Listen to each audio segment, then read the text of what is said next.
Welcome, everybody, to Bleav in the Dallas Cowboys. I'm Jeff Cavanaugh, alongside my dear friend and the great and wonderful and powerful former Cowboys wide receiver, Jesse Holley.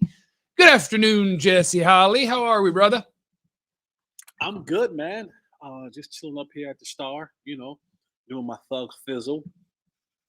Oh, okay. Yeah. Now, Jesse, you told me before the show that this was going to be real nice, but before we started the show, you texted me this morning, and it was the word toughness 73 times, and you somehow made it go on my phone like pew, pew, pew, pew, and shoot the word toughness everywhere. So I thought maybe you'd be coming in here doing a little hating on the Cowboys versus Broncos practice, but you're telling me that's not happening. No, I do want to clarify, though, toughness. Because I think there's a misconception of what toughness is not, at least from my perspective. And I think the biggest thing is when you watch practice and you hear the tones of this Cowboy team is not tough, this Cowboy team is this or that or whatever. To me, toughness isn't picking 6 fights. That's not toughness. That will never be toughness to me. Toughness to me is when a guy tries to pick a fight, you line back up and then you bust him in the mouth. In the framework of the play. So when you see Broncos started some fights with us, the play that I go back to, and I watched it, no lie, I've watched it 70 times. The play that I go back to is the Zeke Elliott run. We got blown up. And it's not about the part that blown up. Like, I don't care about that part. I don't care about any of that. But when you go back and you watch that play, when you see Bradley Chubb hit him and he walks off and he does his celebration, fine, whatever. But watch the heads of the Cowboys offensive linemen. Turn, walk. And they just walked away. They all hung their heads and walked away. And that, to me, toughness is the tone. I wanted some guys, I don't care. You ain't gotta go tackle Bradley Chubb. But run and go pick Zeke up first. Then secondly, say, Coach, run that bleep bleep bleep again. Because next time, I'm a bury this dude. See, I don't care about the fighting. But what I do care about is that you're saying that I'm not going to allow anyone to dominate me in a manner of which they were dominated in a lot of that practice. A lot of times, Broncos were in the backfield. They should have came, you're just as a man. When I look at a team that, for most of these guys, were on this roster less than a year ago, where this same Broncos team came in and broke foot all up in your hind part. Your butt bottom. Your bottom. Yeah. The butt bottom. Your John Brown hind parts. Mm-hmm. That's enough for me. That's enough for me. So when I get a chance to come out here again, I don't care about fighting you. You know, the fights should have been started when I'm pancaking you into the ground and I'm using your face mask to get up. Now you want to fight because I just dominated you. The fight should be when I get on the second level to the linebacker and I drive him to the goalpost. The fight should be is that when we're running crack sweep and safety, you're coming down, that I ear hole you. That's what the fight should be. The fight because you pointed your finger in my face. You want to fight because I've been kicking your butt all day. That should be what the fight is about. And for me, when you're talking about trying to formulate a tougher team and to be a tougher team, what toughness looks like, toughness to me looks like total domination. What Micah Parsons was doing on the defensive field. When they're saying, I don't care where you put him at, we can't block this mofo. That's toughness to me. See, when Micah Parsons puts on the uniform, he's trying to dominate you. Like, there is no question about that. It also helps that he can. Right. Like, I think part of it is like, and nobody wants to fight Micah Parsons either because he'll also beat you up. But like one of the scuffles was Terrence Steele really finishing a block. Like he finished it, and then he finished it some more, and then they tackled him and ripped his helmet off, and it was like, yeah, because of what I did. Yeah, cool. Yeah. But the one, it took you to get dominated 4 or 5 other times in that practice for you to finally get the notice that, hey, these guys aren't your friends. These guys are here to kick your butt too and to make a football team. Yeah, and I think the most it's weird because we haven't even played a preseason game yet, right? And Neville Gallimore after the practice cracked me up because I've gone hiking in Colorado, which is basically the exact same as playing NFL football. You realize you get out of breath faster. Neville Gallimore after the practice was like, yeah, after the first couple of reps, my check engine light was on. It's different up here. And honest to God, that's what I was wondering because the Zeke play, Steele's the one that jumps out to me because he sees the whole thing. Like Terrence Steele saw the whole thing. He saw Zeke try to cut back on a play that you can't cut back because the backside defensive end is going to be unblocked. Unblocked defensive end blows him up. And then Steele just kind of back to the huddle. And I was like, is that just out of breath or disinterested or because there is kind of an unwritten rule in the we don't tackle portion that like you don't have to go punch or tackle him, but yeah, it's the rule. I got to go run up on this guy and be like, hey, what the hell, bro? You don't hit my guy. And I wondered if they were just tired. I'm giving them the benefit of the doubt because they were in Denver and it was just like, I'm tired or just defeated because I tell you what, it was Terrence Steele, Tyler Biotish, Connor McGovern. Like they took turns getting their asses kicked. And I wonder if it was just like every time we call a run play, we lose 3 yards. And this isn't a lot of fun because that offensive line did not look like they were having a fun day because they were just taking turns getting their asses kicked. So that sounds like an excuse to me. No, and I don't know. I don't like it's, yeah, when Zeke, I was really surprised. I don't think there's a lot of NFL teams that a $15 million player would get hit that hard in a we don't tackle practice and nobody would have at least run up to the guy, especially like when he celebrated it. Because like you're not going to, your reaction should be, and I would have thought in the NFL the way it is today, that a big time defensive end and a big time running back, like if he did that to him, that in that setting, he would have picked him up and be like, shit, my bad. Right. But like he celebrated it. Like, no, we're here to hit you. It was intentional. That wasn't a mistake. When it's a mistake, because a mistake would have been like, oh, I even try to grab him and keep him up and maybe we fall together. But like you said, pick him up real quickly. That was intentional. That was, I'm going to lay a boom on you because, again, every chance we get, I'm going to set the tone that I'm dominating. At the end of the day, and shout out to William Friend. We appreciate you. I appreciate you. Jeff's appreciate you for listening to the show. But this is the part cooks my grits. It's just practice. It's just practice. It's just I keep hearing that. It's just practice. It's just practice. It's just preseason. It's just well, where in the hell are we going to start preparing for the season? Like, then why have practice? Let's not have practice. Because my thought process was when it came to practice that this is where we're going to work on things that we're actually going to do in the football game. So if we're not taking practice serious and practice doesn't matter to people, what the hell are we doing it for then? Like what? Maybe I'm old school. I'm getting to that point, Jeff. Look at all these grays. I'm getting. I see them. Yeah, I got them too. And when I cut my hair, they show up even more right there. My wings. And maybe I'm getting to the point of get off my lawn. Hey, old man, you're out of touch. You're out. Whatever it may be. But I look around and I go, well, if not in practice, where? No, and the only thing that I say, like my preface for all of that is the fact that the offensive line got their butts kicked and that they didn't stand up for one of their players and like whatever else you took away from that practice, the fact that any of that happened when we're still this far from the season, does that have to be a predictor that they won't be able to run the ball? No. Does it have to be a predictor that Terrence Steele is going to be bad? No. Does it have to be a predictor of anything? No. But at the same time, all we can talk about right now is what we've seen right now. And like what you saw in that Denver practice was a cause for concern where I'm going to go through the preseason games and be like, hey, how often are you guys going to play Terrence Steele? And can we stop pretending Connor McGovern's going to play any left guard because he sucks? Put Tyler Smith in for all the snaps. Is Tyler Biotish strong enough to be an NFL center? Like those are the things that you take out of that practice individually, because I don't think that like in that practice you could go, man, Dak Prescott to CeeDee Lamb was a lot of fun.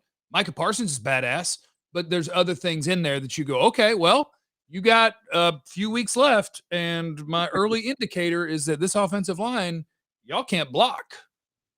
And then, like, and again, we're talking about practice.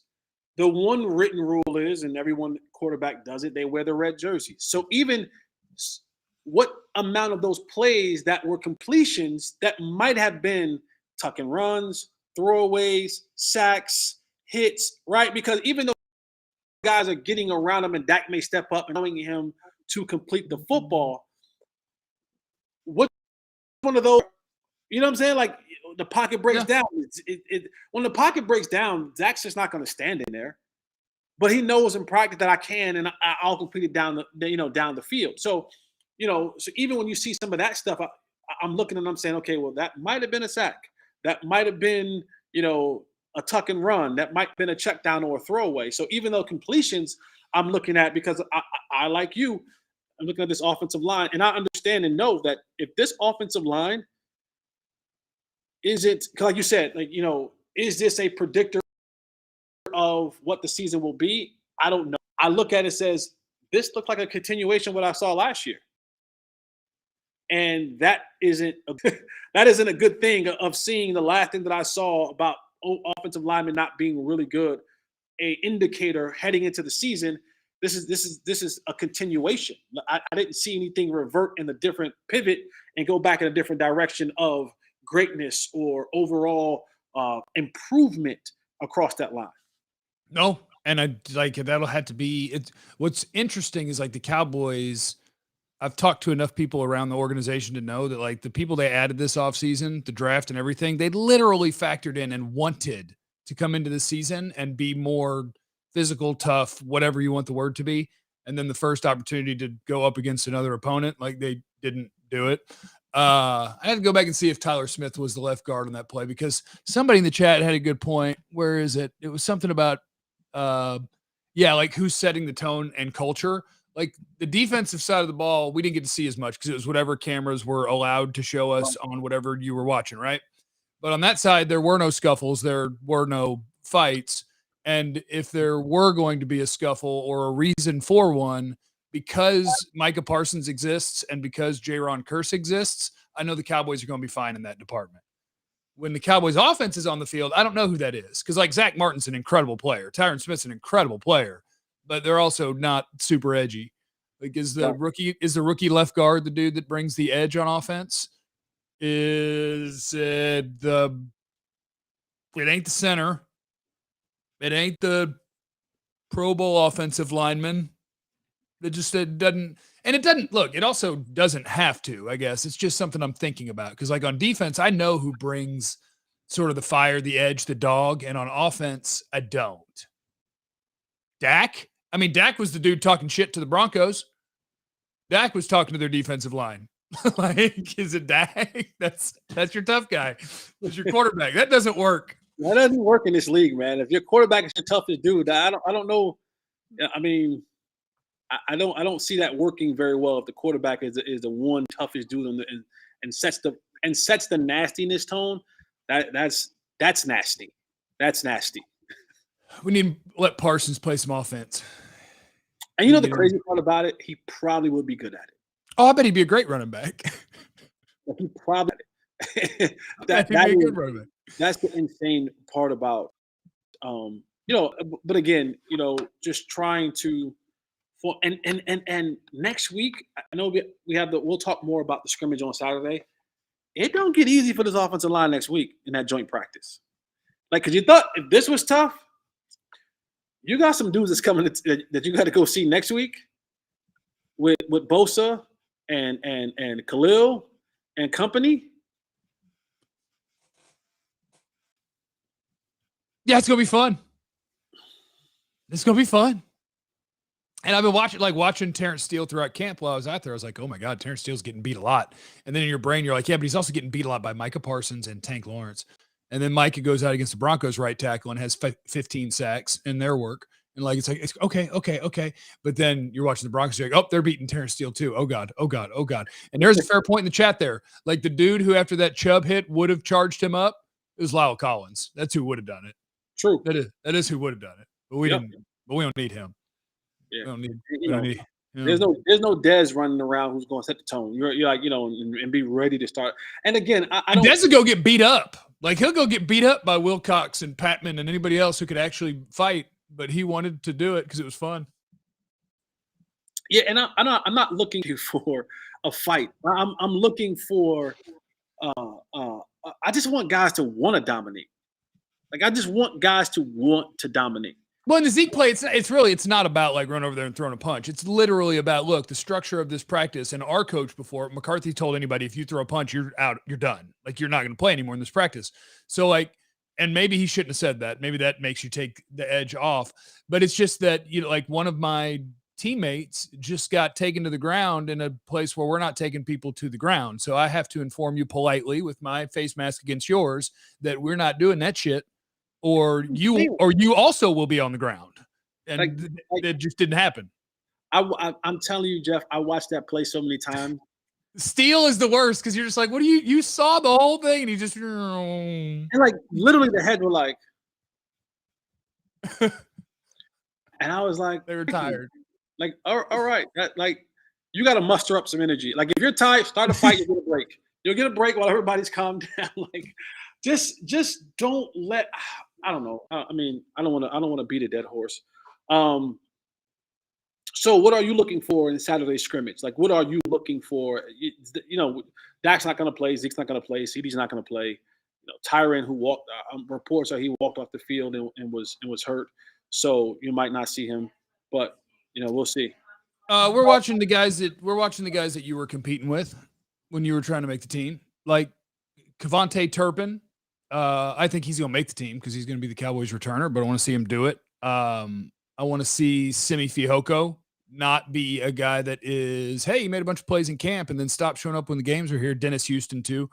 But that's also cheating because we're wide receivers. So yeah, and if Will Grier can't play, those poor wide receivers are screwed because he's got a groin right now. And if he can't do anything today, they're not going to let him play tomorrow. And if DiNucci's playing, the receivers are screwed. There's no point in even going out there because he can't play football. He's bad. And so like that's it. And I know like for most people it's like, hey, NFL football is back, but all these preseason games that aren't the Cowboys, I'll see them like on wherever I am, and I don't pay attention because I don't give half a crap about who the 46th guy is in New England. In Dallas, I do. So like I'm watching it. Is Josh Ball going to keep getting his ass kicked? Because right now you have a swing tackle that sucks. Right now, if Tyron Smith went down, your guy who's going to fill in for him, you're going to have a what was the dude? You're going to have a Chaz Green game. Your left tackle's going to give up 6 sacks. That's what he looks like today. And so now let's go play a game and let's see multiple quarters of your swing tackle playing against maybe NFL second stringers. And when they keep whipping his ass, hey, Jerry, you better go sign somebody. Do you have to sign a receiver? Do you have to sign a tackle? Stuff like that is kind of what I'm looking for. Yeah, I'm looking at that defensive front. I'm looking at guys who, and specifically the defensive tackles. I want to see what of those guys who have been in, whether it's Bohanna or Osa, those big guys in the middle, because right now they got too many. So there's odd men out up there. But let's what movie was that where they broke the only one of y'all coming out of here? Dark Knight tryouts. Yeah, so I want to see who's going to come out of here because I love the signing of Anthony Barr. I think Leighton is going to be good now that he doesn't have the pressure on having to be the man, right? He's like, you look at Micah Parsons and you say, oh, Anthony Barr is going to be pretty good. And then, oh, by the way, there's Leighton Vander Esch. I think in that role, he shines better in being a piece instead of being the centerpiece. So having him be in that piece, I think he's going to play a much better role. But it does us no good if those guys are being touched 4 or 5 yards down the field because centers are just coming off the line and getting to the second level and blocking Micah and blocking Anthony Barr, or at least getting a piece of Micah on his way somewhere, or getting a helmet on, or washing Leighton Vander Esch through the play. So that's where I want my focus is going to be, yes, the offensive line, but I'm going to be locked in, so focused on that defensive front, because if the Cowboys are going to win football games this year, I don't believe that this offensive line is going to be good. And that's going to hurt this offense significantly. They're going to have to be able to really and truly be able to be Dan Quinn. It's going to be your show now, buddy. Like it's going to be the Dan Quinn show. How and what ways can you get this defense to be a turnover maven defense? I don't know if Diggs is going to get 11 interceptions in another season. That's not going to happen. A large amount of money that he won't get 11.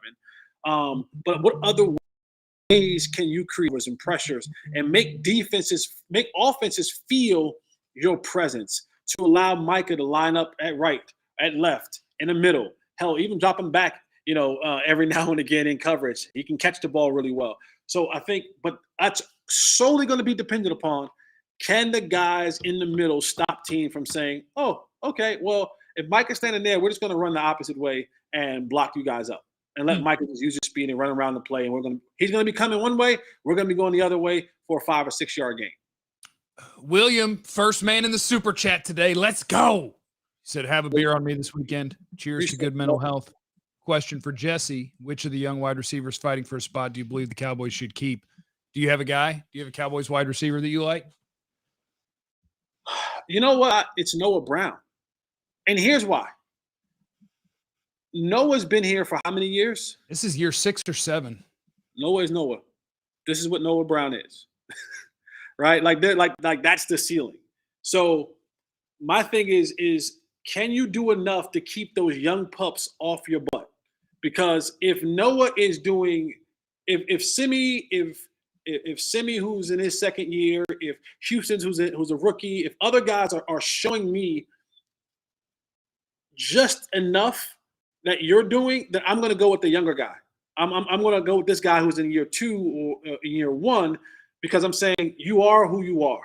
And there isn't much that you can go from here. Like, you're not going to get any taller. You're not going to get any faster. You're not going to get – this is who you are. So if these guys are nipping at your heels, then I might just say, you know what? I'm going to go with the guy, Simi Fehoko, who's a little bit taller, a little bit faster, and maybe can make more plays down the field for me than you or this other rookie kid who's come on and they really like. So I think all of those things for Noah, he has to come out and play. Now somebody says, Noah Brown is better than Deebo Samuel. I don't know where you got that from. Or he's saying according to Kellen Moore.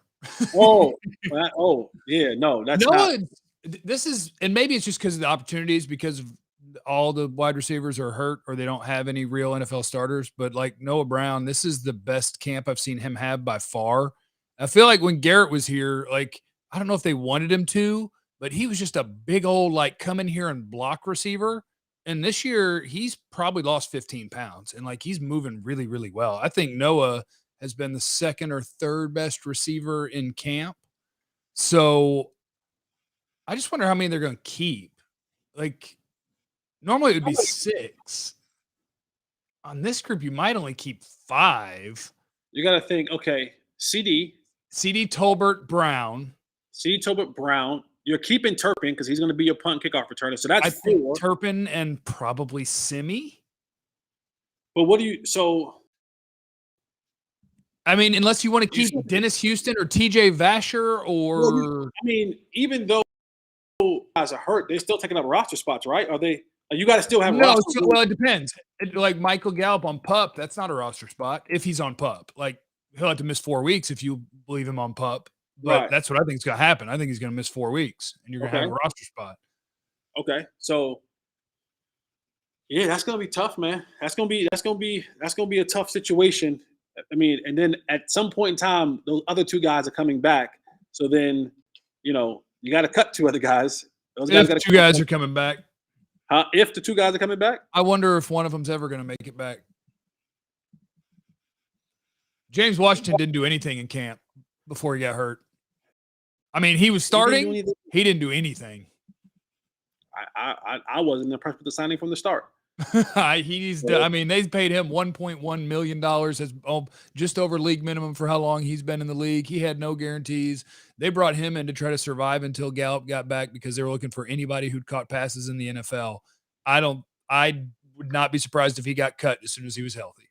I wouldn't be surprised at all. I mean, so probably 5, because you look at the other needs that you may have. You got to go find some offensive linemen.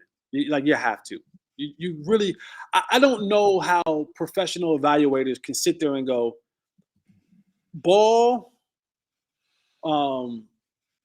Williams, and all these guys, these are going to be my swing tackles. These are going to be my guys who are my backups. Like, you can't realistically go into the season knowing. And because Tyron's going to miss games, guys. Sorry, Tyron hasn't played a full season in almost 6 or 7 years this year. So at the end of the day, if I have to now go play ball or swing Terrence over there and put someone – like, when you start doing all that kind of stuff, I don't know. That's gross. By the way, we want to thank our friends at BetOnline. They're the fastest and easiest way to wager on all your favorite sports, contests, and events with first-to-market odds and lines. Find reviews and news for every league, including MLB, NFL, NBA, NHL, combat sports, esports, even golf. If you saw that practice of the Cowboys against the Broncos, maybe you should bet on the Broncos this tomorrow. BetOnline. They continue to be the top online resource for all your sports information, from live in-game betting, props, and futures. Head to BetOnline today or use your mobile device today to join today. And that's a lot of today's. To make your first sports bet, use our promo code Bleav50, BLEAV50, to receive your 50% welcome bonus on your first deposit. Bet online, where the game starts. What O-line free agents are out there? There's dudes out there. Like, I have to look them up, but there's dudes out there that were NFL starters last year that are capable, that are just hanging around waiting for injuries in their paychecks. And there are teams that don't want to pay. What is the rule? If you're a vested veteran and you sign during camp, if you're on the roster, first game of the season, your salary is fully guaranteed. So they might wait this one out a little bit, yeah, and see and have an agreement, a wink with some guys who are out there where it's like, hey, hang tight. Hey, we got week two, we're coming to get you. Yeah. Because now and then it's week by week. All right, Jesse, you got anything else before we get out of here? I don't know if you guys noticed this yet, but yesterday debuted the Dallas Cowboys series of Deep Blue documentaries. So there's a documentary out called Mindset. So go ahead and check that out. It's about the mental health in the National Football League from a player's perspective. Dak Prescott is in there. Hayden Hurst is in there. Charles Haley is in there. Isaiah Stanback is in there. Psychiatrists are in there. A lot of people are in there. Your boy Jay Holley's in there. So go and check that out, man. I have not seen it yet. Okay, Mind Games. Yeah, Mind Games. The documentary series. Yeah, and I saw that you were in it, and I saw that it was mental health related. So I'm gonna watch that today. I bet that's badass. I bet that's incredible. Okay, I love you, Jesse. Have a good week. Everybody out there, thank you for listening. Thank you for checking us out. Thank you to BetOnline. This is Bleav in the Cowboys. And remember, you have no idea what anybody's going through. So be cool to everybody. I love you. Bye.